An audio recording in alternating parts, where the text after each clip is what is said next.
Kina nani wamevaa ushamba kama wanatoka Bongo. Mimi saa Pemba siwapendi wallahi. Sasa ndio wamevaa nini vile?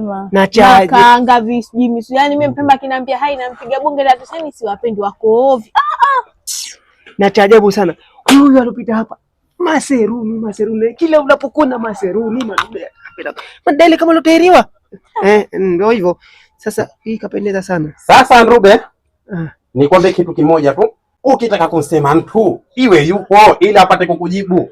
Ushanifahamu wewe mwanamke, ninakusikia kwamba sijui wachukia Wapemba kwamba kwa sababu muda wote sijui wavaa maseruni. Haya, ni Mpemba gani atakaye kuja kujikusuru astaghfirullah akaja kukuchukua kiumbe kama wewe? Akakupeleka kwao. Kwanza mimi kitu cha kukupeleka nyumbani tu.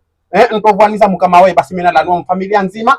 Kwanza kwanza wewe mwanamke nzima kutia mawigi. Maana uzuri wa mwanamke wa Kipemba nywele. Haya wewe nywele huna. Hankutakia nini? Na wewe kaka wewe.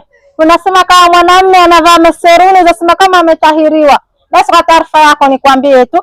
Haya maseruni alovaa basi tunapopita popote ama tunapoenda popote tunaheshimiwa kwa sababu tunavaa nguo za kiheshima. Lakini hamjiangalie kwanza wewe mwanamke, wewe jiangalie na wewe kwanza hivyo mlivyo. Ukienda nyumba yoyote kupiga hodi tunataka ile maji ya kunywa. Basi wengine anakunyima hawakupi. Wengine hata waachie. Kuna nyimbo wasema wakwezina wakulima tarara. Fahari twajivunia